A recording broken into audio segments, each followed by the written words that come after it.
In English, giving and receiving is pretty straightforward, but in Japanese, it's not just about an object changing hands. It's a complete shift in your point of view.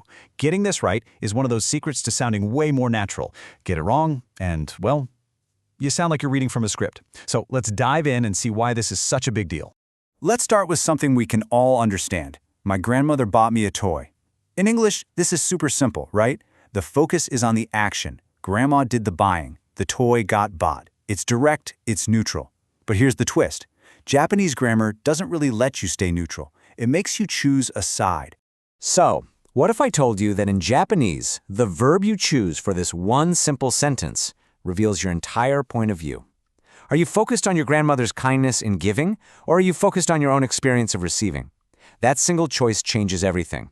Let's break down how that works. All right, first things first. Before we can even get to the really fun part, the verbs, we've got to lay the groundwork. And in Japanese, laying the groundwork pretty much always means we need to talk about particles.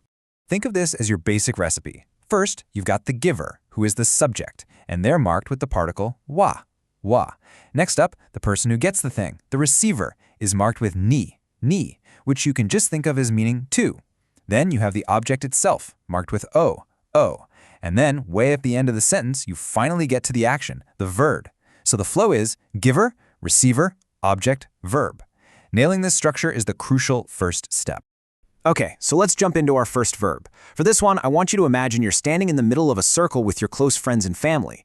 This verb is for any action that flows out of that circle. And that verb is ageru. You can just think of this as the giving outward verb. It's what you use when you or someone in your in-group, like your family, gives something or does something for someone in an out-group.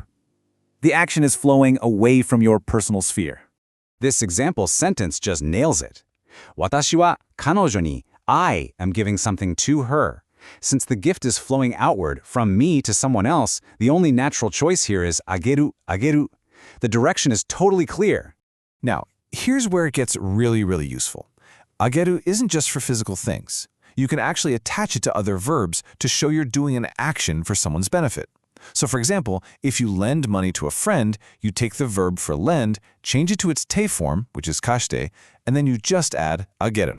You get kashite ageru. It's like you're saying, I'm doing you the favor of lending this. It adds that whole layer of meaning.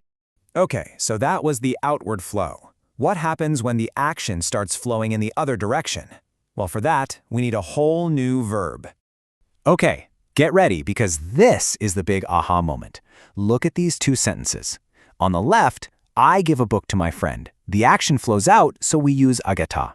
But on the right, my friend gives a book to me. The action is flowing in, so the verb has to flip to kureta. Did you see that? The other words barely changed. It's the verb itself that's doing all the heavy lifting, telling us exactly which way the gift is going. So here's the main takeaway. You use kureru, whenever someone from an out-group gives something to you or does something for your in-group. The benefit is flowing towards you. In that moment, the universe of the sentence revolves around you as the receiver. And just like that, we've solved our puzzle from the beginning. My grandmother bought me a toy. Since she did this action for me, for my benefit, the flow is inward. So the verb has to be kureru. We just combine it with the verb to buy, and we get katte kureta. That one phrase tells the entire story. Someone did this for me. We've got giving outward, and we've got things being given inward. But what if you want to change the focus entirely? What if you want to talk about the act of receiving? For that, we have our third and very important verb. So, let's meet morau. This verb is a total game changer. Instead of the giver being the star of the show, morau makes the receiver the subject of the sentence. The entire frame shifts to the perspective of, I received. This is a perfect example. You can literally translate it as, from my wife, I received the action of a massage. So instead of saying what his wife did, the sentence is all about what he received. Using morau totally flips the script and puts the receiver right in the driver's seat.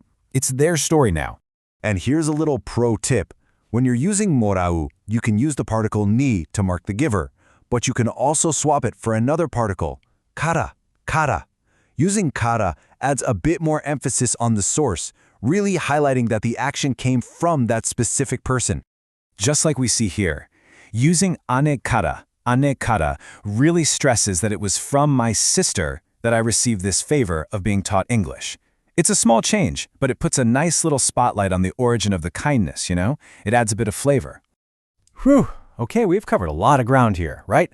We've gone from giving out to things coming in to focusing on the act of receiving. Let's pull it all together so it really sticks. Here it is, your ultimate cheat sheet.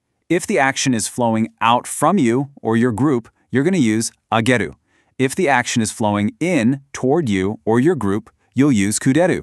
And if you want to be the subject and focus entirely on the fact that you are receiving something, you use morau, out, in, or receive. It's all about direction and your point of view. So what we've seen today is that in Japanese, giving and receiving is so much more than a simple transaction.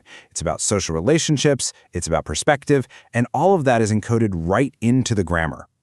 And that kind of leaves us with a bigger question, doesn't it? If your point of view can fundamentally change something as basic as a verb, what other parts of how we speak, and maybe even how we think, are secretly being shaped by our perspective?